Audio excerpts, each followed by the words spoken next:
Right, well, good evening, everyone. I think it's evening. It's like that moment between afternoon and evening. But anyway, welcome to Queen's Campus and this inaugural lecture. My name's David Hunter. I'm Professor of Health Policy and Management here, and I've been asked to introduce our speaker, who's located in my centre in the school in the Wilson building just across the campus there. It's a real honour and privilege to be doing this on behalf of Ted Schrecker, because I and other colleagues here were fortunate enough in being part of his appointment when he took up post back in June last year. And since then, as colleagues can testify, Ted has begun to make his impact felt across both campuses at Durham. Elsewhere in the UK, he's forever out and about and travelling and appearing and presenting, and beyond the UK. And it's been a real pleasure having him as a colleague. And we made an excellent choice in appointing him to the new chair of Global Health Policy, as it says there. Not that Ted needed to make new friends and networks, because he already came with many of those in place, having already contributed extensively and significantly to the whole debate and literature and research agenda around global health and the impact of globalization on health. Those of you who've looked at his CV will see his output is prolific in terms of his publications, but also his cogent, trenchant commentary and analysis of what's happening in the whole area of globalization and health. Anyway, through an uncanny mix of foresight and happenstance, or possibly just good luck, Ted arrived at Durham at a time when interest in global health here and global governance issues more generally were rising rapidly up the university's agenda. My own centre, the Centre for Public Policy and Health, where Ted is physically based, is in the process of being designated a WHO collaborating centre to do work with the European office on the new health strategy, Health 2020, that all 53 member states signed up to in Malta back in 2012. At the same time, Professor David Held, who's a master at the University College up at the castle, he arrived at Durham, and he has just recently established a Global Policy Institute with which Ted and others are closely involved. And that's a huge development in terms of, again, putting global health issues and global policy issues and governance issues high on the agenda. Ted moved to Durham from the University of Ottawa, Canada, and did so with remarkable efficiency, swiftly buying a house here in Stockton within days of arriving here for a quick visit to assess the options. And we all expected this to run on for months, and should I be in Newcastle, should I be in Durham, should I be in York, should it be somewhere else? But Ted was very fixed on what he wanted to do and where he wanted to be. The only difficult decision was whether to bring his cat, but he wisely decided against that on the grounds of the cat's advanced years. Now, those of you who've been to the National Railway Museum in Shildon over the last few weeks to see the Mallard 75 celebrations, the anniversary, bringing together the 6 A4 locomotives that have all been on display there, will have appreciated that 2 of those locomotives were successfully repatriated from Canada for the occasion. I think they're on their way back to Canada now, across the Atlantic via Halifax or whatever. But we felt that the cat was probably at much greater risk of not making the journey, not surviving the trip, than those ancient engines that look remarkably spruce and good, if any of you have managed to catch them up at Shildon. Ted's a political scientist by background, and he's in good company in terms of colleagues here and in Durham in relation to several of us coming from that background. Again, that's been a huge strength for us in having another political scientist to add to the critical mass here. But more than that, Ted's truly interdisciplinary in his interests and mode of working, which fits very well with the School of Medicine, Pharmacy and Health ethos, with the Wilson Institute for Health and Wellbeing's ethos, and with the university more widely. Durham's always regarded as a strength, the ability to work across disciplinary boundaries. And Ted's a demonstration of that in terms of his own approach to his research. Consequently, many of his research interests lie at the interface of science, ethics, law, and public policy. And if judging by the title of the lecture this evening, I'm sure these particular strengths will reveal themselves in his talk. Some of us are very familiar with Rudolf Virchow, who features in the title, and his insights into medicine policy and health politics. And also with Bertolt Brecht's work, but rarely, if ever, have the two names been together on the same bill. So that's really exciting in terms of what we might be in for by way of a treat. For the past decade, TED's research has focused on the consequences of globalization for health, on human rights, on health inequalities, and the whole impact of the kind of neoliberal agenda in relation to those developments. Writing in the New England Journal of Medicine a year ago, Julio Frenk from the Harvard School of Public Health and a colleague said, global health is at the threshold of a new era. And the reason for that statement was because globalization is under so many threats in terms of what we're trying to contend with across the world. And how we confront that and how we tackle those challenges is something that Ted's very much identified with in terms of his research agenda. So in our search for a chair in global health policy, we could really not have found a more suitable candidate and colleague who has already made a significant contribution to the work of the centre, the school, and Wolfson and the university more broadly, both in terms of research and in terms of teaching on the master's programmes. Ted has said on numerous occasions that this is his dream job. Now, there are not many people at Durham who say that, but Ted does, frequently, still, and long may that continue. Following Ted's lecture, we're going to have time for questions, and then Professor Tom Ward, PVC for Education, will thank Ted, and then we'll adjourn for a drinks reception out there somewhere, and you're very welcome to stay for that. But it's now my great pleasure to invite Ted Schrecker to deliver his inaugural lecture. Ted. I need those. All of them. And I've put your papers. Yeah. Sabotage. Well, thanks very much, David. After an introduction like that, I have the feeling perhaps I should quit while I'm ahead. It is truly wonderful to be here. I still have to pinch myself occasionally. And ever since I arrived from Canada, the welcome I've received has been remarkable, not only within the university, but also everywhere else in the community. The Northeast really is a very special place. I want to begin this talk, which actually moves back and forth between the global and the local, by looking at some basic facts about health inequalities in two small areas, which I'll call, for the moment, just Area A and Area B. And all you really need to know at this point is that poverty and deprivation and limiting illnesses are defined the same way in both areas. And you can see that the prevalence of income deprivation is 10 times as high in Area A. The prevalence of child poverty is 10 times as high in Area A. The number of old people living in deprived circumstances is 5 times as high. Male life expectancy is 10 years shorter in Area A, and all-cause mortality and mortality from cardiovascular disease among people under the age of 75 is 4 times as high in Area A as in Area B. Now, those of you, and probably most people in this audience, who know the area won't be terribly surprised to learn that these are, in fact, very close together wards in Stockton-on-Tees, Stockton Town Centre, which is just north of here, and Ingleby Barrack West, which is just south of here.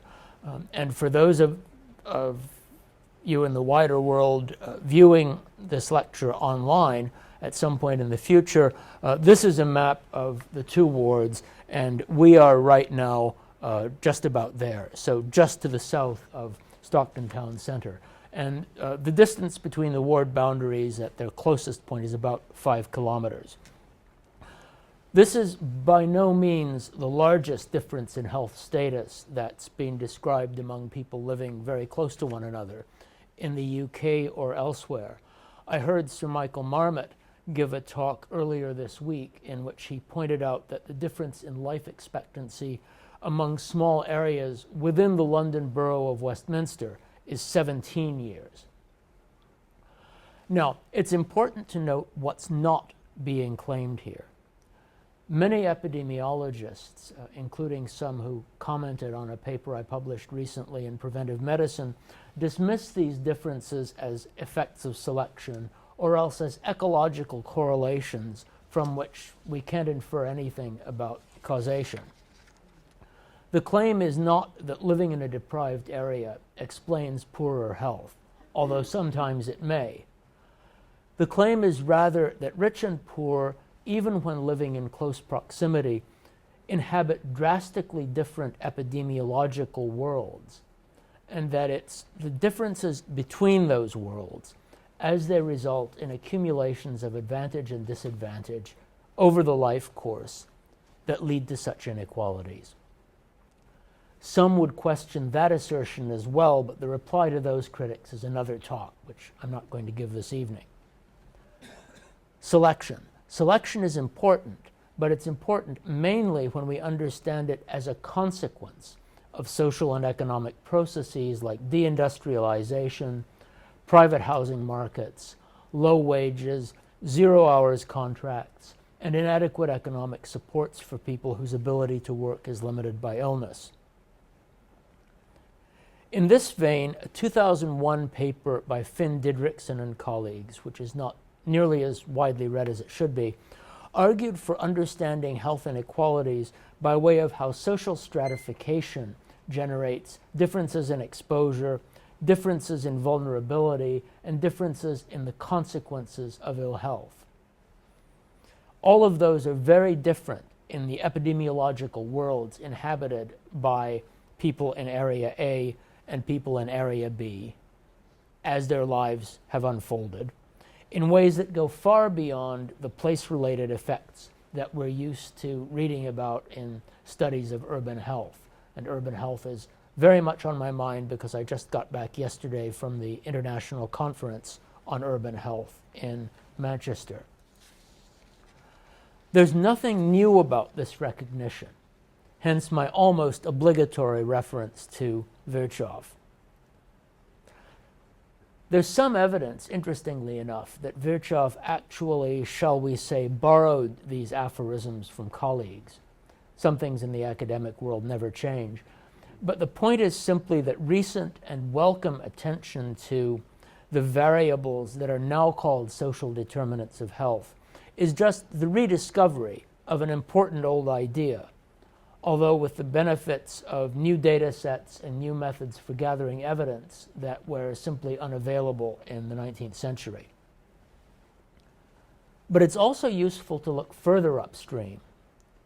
Phenomena like poverty, economically insecure employment, and the segregating effects of private housing markets are themselves manifestations of more basic social and economic processes.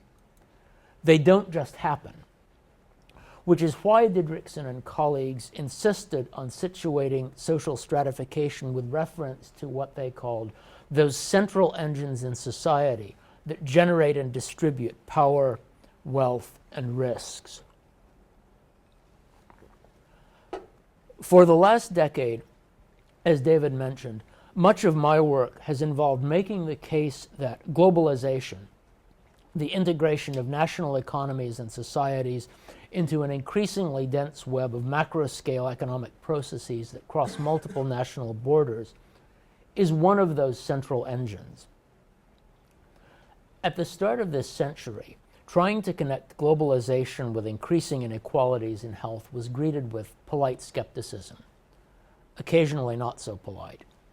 Also in 2001, Richard Feacham claimed that globalization is good for your health, mostly, in BMJ, based on a simplistic analysis in which increased trade was presumed to lead to faster economic growth and consequently better health. We now, though, know that it doesn't work that way. We know, for example, that the set of market-oriented development policy nostrums called the Washington Consensus often had destructive effects. That's not surprising, given the context in which the Washington Consensus was written up. John Williamson, the economist who put together the original list, has noted that it was put together in a political environment that was essentially contemptuous of equity concerns. 1980s Washington. And recognition of the importance of globalization for health equity has moved firmly into the mainstream. The Lancet's Commission on Global Governance for Health, which published its report a few weeks ago, began by noting that with globalization, health equity increasingly results from transnational activities that involve actors with different interests and degrees of power. Indeed, the financial crisis that swept across the world from an epicenter in the United States in 2007 is a recent case in point. By 2010, the crisis had thrown 35 million people out of work worldwide. In the United States, so this is a local effect of a global process come home to roost, the number of people relying on federal food vouchers, food stamps, rose from 26.6 million in July 2007 to 41.8 million in July 2010 and to more than 47 million in 2013, with millions more people eligible. That's roughly one U.S. resident in 8. Meanwhile, by 2010, there were more high net worth individuals, that is to say, individuals with more than $1 million in investable financial assets, than in 2007, in 9 out of the 10 largest U.S. metropolitan areas, with the 10th, deindustrialized Detroit, showing only a slight decline. Very different stories. This is one instance of a well-documented pattern in which financial crises ratchet up economic inequality and the associated hardships, wherever in the world they occur. And financial crises are in turn only one of several mechanisms that comprise what Serge Halimi, the editor of Le Monde Diplomatique, has described as an inequality machine that is reshaping the planet. The most familiar of these mechanisms, and there are several of them, is labor arbitrage, the ability of firms to shift production across borders to take advantage of lower labor costs. The remarkable Latin American essayist Eduardo Galeano wrote about globalization as a magic galleon that spirits factories away to poor countries. Well, yes. By 2008, there were more than twice as many manufacturing workers in China, 99 million, as in all the G7 countries combined. But the Chinese workers were earning $1.38 an hour on average. That's labor arbitrage, and the possibilities for it have led to relentless downward pressure on wages and demands by employers for more flexible working conditions in the high-income world. Think about what the manager of a US-owned electronics plant in China told a journalist in 2007. The people here work hard. They're young. They're quick. There's none of this, I have to go pick up the kids nonsense you get in the States.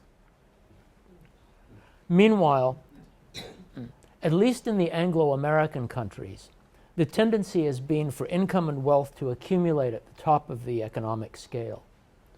In the United States, which is the extreme case at the moment, between 1976 and 2007, the year of the crisis, about 60% of the total value of economic growth flowed into the pockets of the top 1%.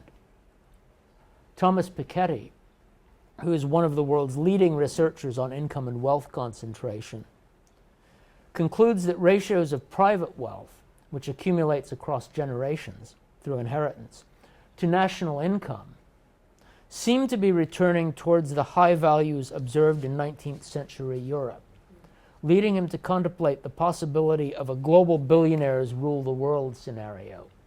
His phrase, A new Gilded Age, in other words. Looking around London, it's easy to believe that we're there already.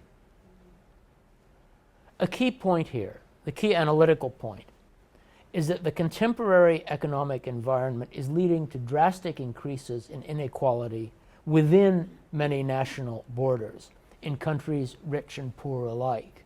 So, speaking schematically, the differences between Area A and Area B and the people who live in those areas are getting bigger. So all of us concerned with health equity need to understand the inequality machine, how and for whom it works, and how its consequences play out. Otherwise, there's a danger of becoming like the doctor in Brecht's A Worker's Speech to a Doctor, poem published in 1938, a portion of which I'm now showing you. You might as well tell a bulrush not to get wet. Or in another translation, tell a fish to go climb a tree. There is a danger of advising people to eat a healthy and balanced diet when the real challenge is deciding whether to buy food or heat the house. As Marmot and colleagues have noted, it is hard to see how even ideologically driven commentators could think that having insufficient money to live on is irrelevant to health inequalities. Michael Marmot, meet Eric Pickles. Sorry, I couldn't resist that. There is a danger of advising people to deal with stress, which wears you out over the life course in biologically measurable ways, by saying things like, change your lifestyle, try to positively alter your attitudes, run, knit, relax. I wish I were making this up, but I'm not. This is a quotation from a brochure on coping with stress put out by two of the largest Canadian health promotion nonprofits in 2009, which was still on the web at least as recently as last week. Really useful tips when your employer has just shut down the plant and moved production to where workers are paid half as much, or a tenth as much. These are obvious misdirections. Beyond avoiding them, we need to ask about the extent to which the inequality machine operates outside the control of the state, an invisible iron hand, as it were. Under what conditions does the state actually accelerate or magnify the effects of the inequality machine? Conversely, to what extent can governments tame the machine or compensate for its effects? These are, in my view, the core strategic questions for those of us concerned to reduce inequalities in health by way of interventions that go beyond the narrowly behavioral or biomedical. In his introduction to a collection of essays on inequality, Göran Therborn wrote, "National institutions and processes are crucial for global distribution. National rulers have no global alibi for national privileges and inequalities." And I show you this in conjunction with that earlier quotation from the Lancet Commission, because there seems to be a certain tension there. How much can governments do in an era of globalization? Well, the short answer is that it depends. Without further specification of context, the rejection of global alibis is too strong. An extensive body of evidence suggests that the conditionalities attached to loans from the International Monetary Fund and the World Bank and the demands of financial markets have seriously constrained the policy options available to many governments in low and middle income countries. In the aftermath of the Mexican financial crisis of 1994-95, the then managing director of the International Monetary Fund warned that when investors believe that a country's policies are no longer basically sound, the consequences can be, in his words, swift, brutal, and destabilizing. Indeed, at least since the 1970s, even governments in the United Kingdom have had to keep an eye on how their policies are viewed by the markets.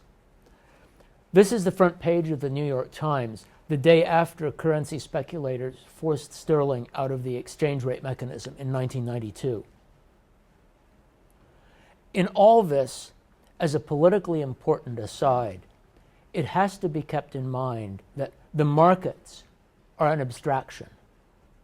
They're a shorthand way of describing the portfolio choices of a certain subset of the owners of mobile financial assets and those who manage their investments, weighted by the resources they command.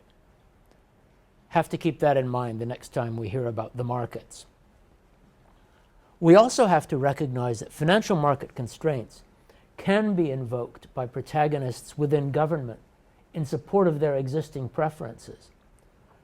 So, for example, Chris Rogers' archival research on the UK government's response to the sterling crisis of 1976, which was the crisis that preceded this one, indicates that the crisis, his words, provided the government with the room for maneuver to implement its established preferences by altering perceptions about the range of policies effectively within its scope for discretionary action.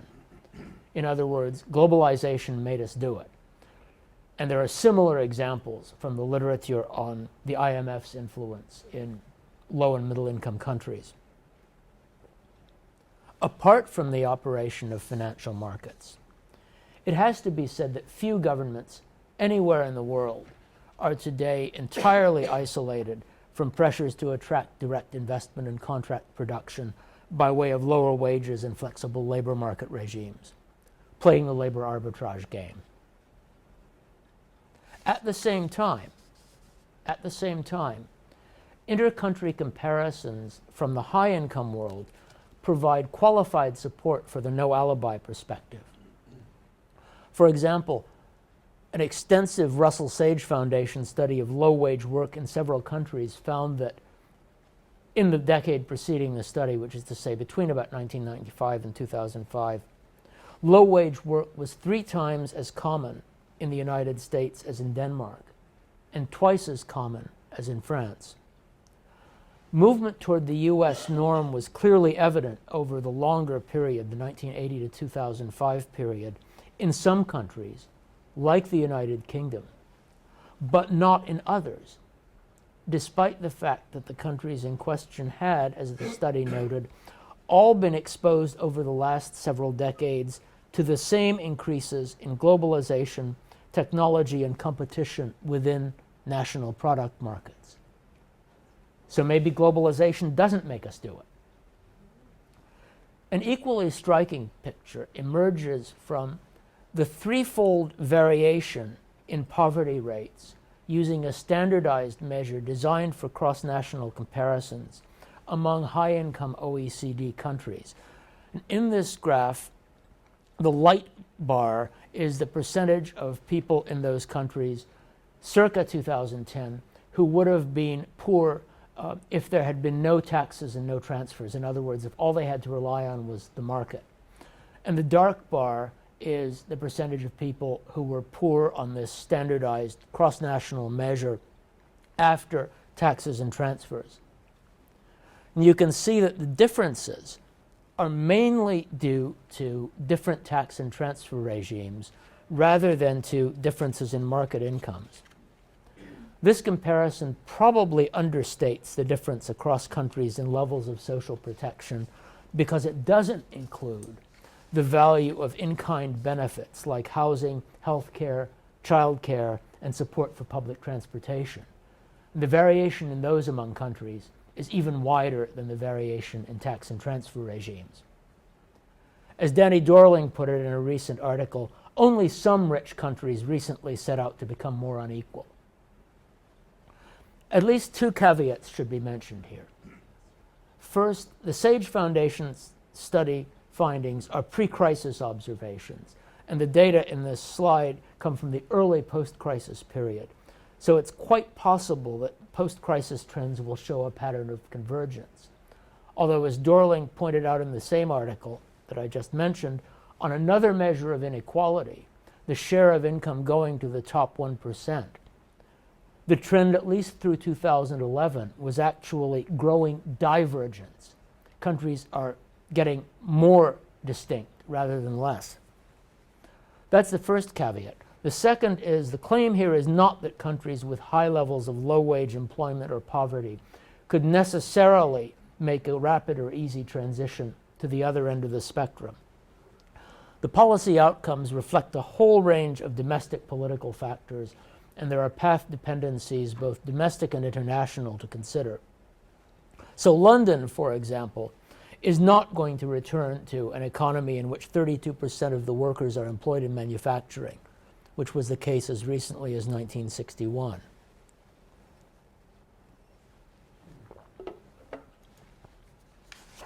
Nevertheless, governments have choices. The current war on the poor in Britain is the case in point. No external influence can plausibly explain the coalition government's adoption of policies that Sir Michael Marmot has described as a grotesque parody of fairness, rather than responding to the imperative of reducing the deficit in other ways. The choice has been to accelerate the inequality machine. Crucially, regions, and this is probably not news to anyone here, regions like the Northeast will bear the brunt of the effects and their eventual consequences for health.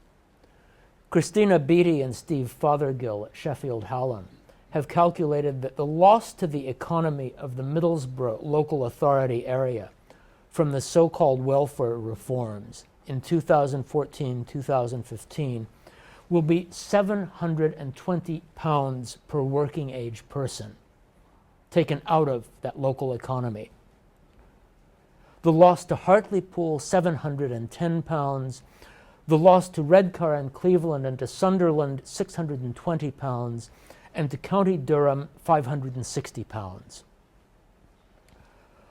What will be the long-term effects, the intergenerational effects on health? Where are the health impact assessments? This is bloodletting passed off as responsible public policy. Even The Economist on October 12th described the impact as brutal.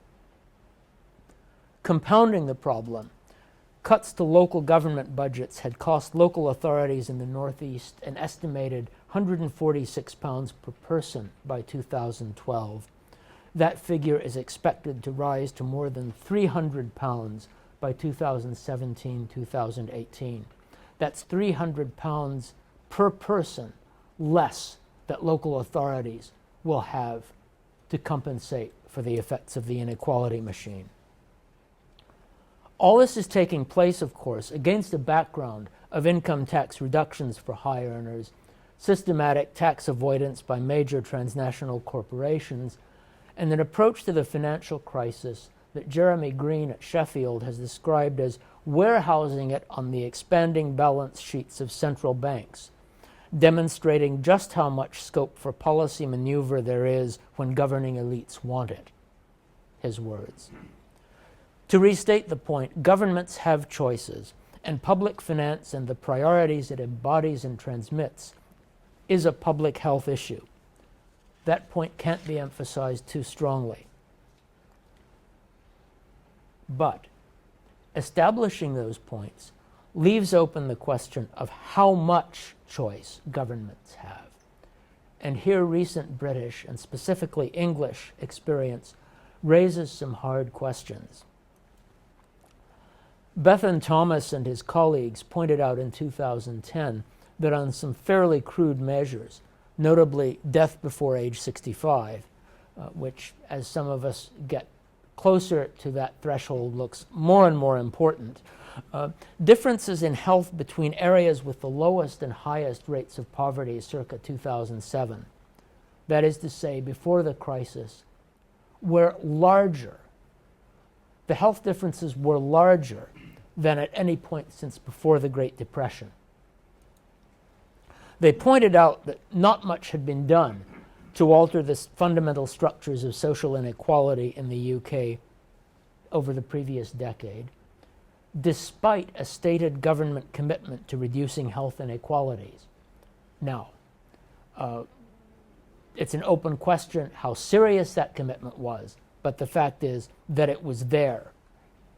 And the lack of commitment to changing the structural issues led to a remarkable increase in the Gini coefficient, which is a standard measure of economic inequality, from 0.24 in the late 1970s to 0.36 in 2007, 2008. Do keep in mind that this is income, not wealth, which is distributed much more unequally, especially after the housing boom. Now, also in 2010, Johann Machenbach, reflecting on New Labour's 13 years in power, and it was a New Labour commitment to reduce health inequalities, observed that it's difficult to imagine a longer window of opportunity for tackling health inequalities. If this did not work, what will? Well, part of that revolves around the question of how serious the commitment to reducing them was. But answering his own question, Machenbach pointed out correctly that reducing health inequalities, because they're the result of the cumulative impact of a very long and very large process, is tough. It requires a massive reallocation of resources, in his words. He further argued that if the failure of the English strategy to reduce health inequalities under New Labour was due to the persistence of economic inequalities, and he's much more skeptical on that point than I would be, then, his words, it is unlikely that a majority of the English electorate would have supported the substantial redistribution that would have been necessary. Now, this overstates the difficulty, especially in a multi-party system with a first-past-the-post electoral regime. Support from a majority of the electorate is seldom needed to advance any policy. All that's needed is support, or at least acquiescence, from a decisive political plurality, which may be quite small, and of course a lack of intense opposition from those groups that can exercise an effective veto outside the electoral process by way of campaign finance or capital flight. That's a pretty big issue. Nevertheless, Johann Machenbach has identified an essential prerequisite for taming the inequality machine. Political leaders have to be committed to the policies in the first place, and some combination of public support and acquiescence sufficient to enable them to gain and retain power has to be in place or has to be cultivated. Right? This is basic political science. And it led him to conclude flatly that reducing health inequalities is currently beyond our means, although he argued that we should continue to trying to do this as a moral imperative. This is a pessimistic view. To quote Paul Simon, the thought that life could be better is woven indelibly into our hearts and our brains. Aren't you glad I did not try to sing that? Leaving aside Machenbach's reference to a majority, it's important to consider the possibility that he may be correct. The combination of globalization and the state-led structural economic change begun by the Thatcher government and by similarly inclined governments elsewhere in the world may have created a situation in which the tolerance for redistributive policies across the political spectrum is simply too limited for policies that would reduce health inequalities to succeed. So, when we see a poster like this one in London, know a cheat in your street, thousands of pounds of your money is stolen every year. When this isn't challenged, then the political climate for tackling health inequalities may just not be suitable. The problem is, this hypothesis is difficult to test unless political leaders are willing to take the risks. Peter Taylor Gooby, who's one of the most thoughtful observers of British social policy, noted in a recent paper on progressive public policy in an age of austerity that the left, in his words, must respond adequately to the economic crisis to be seen as competent and at the same time address the established themes in public opinion to be electable. Like Mackenbach, he was not very optimistic. His comments, though, lead to important research questions about how and by whom conceptions of competence in economic policy are shaped, how those themes in public opinion get established and propagated. Expanding on that topic could be the basis for a major research project, if not another working life. Where to go with all this? Claire Bambra and colleagues argued persuasively several years ago for a political science of health, and I agree. I think that enterprise requires a focus on generating fine-grained understandings of the inequality machine, and also of the reasons for its political resilience. Why what might be called the frontiers of possibility political possibility have shrunk. Why our political imaginaries have become so impoverished, and how to change all that. On a lovely Friday afternoon, thank you for listening, and I look forward to your questions.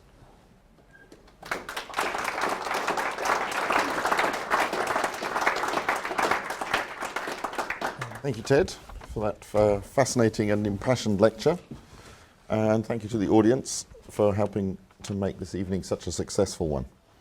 And a special welcome to those of you who are new to Durham University or to Queen's Campus. I was very impressed to hear earlier someone has made a very long journey to be here this evening. It's a great honour to have been asked to give a vote of thanks to Ted, Professor of Global Health Policy, and to come and express how much the university appreciates some of the fantastic work being done here by this group. We were fortunate indeed to have Ted join the university last summer. As we've heard, he started in political science, but has worked on challenges of global importance. A particular theme that we have been hearing about this evening is the extraordinary dissonance between, on the one hand, the enormous economic growth, reduction in costs and dynamism that the forces of globalization have wrought on our economies, and on the other, the scale and consistency of the failure for that to translate out into better health outcomes for so much of the world, both in rich countries and in poor countries. I was particularly pleased to hear in the questions the quite subtle phenomena of the implications of several generations in which our economy has rewarded owning things rather than doing things, working itself out in these destructive and toxic ways. Looking a little wider, the stark reality of the extreme ends of what Ted's been talking about, I hardly need tell this audience that during the talk we've just heard, UNICEF would estimate that approximately 1,000 children under the age of 5 will have died of preventable causes during that hour-long lecture. That's the scale of the challenge the world faces, and understanding how that remains possible in a world with so much wealth and with such enormous prosperity for some of its inhabitants has to be a central challenge for all of us. The research being done here and the contribution Ted's present makes here really matters. We talk a lot about impact, and it's hard to think of something of greater impact than the things that we've been talking about this evening. Research and good evidence in this field is essential to understand what's really happening, and it's a precursor to any successful interventions. Thank you again, Ted. Before we retreat to enjoy some well-earned hospitality, please join me again in expressing our appreciation for that fascinating inaugural lecture.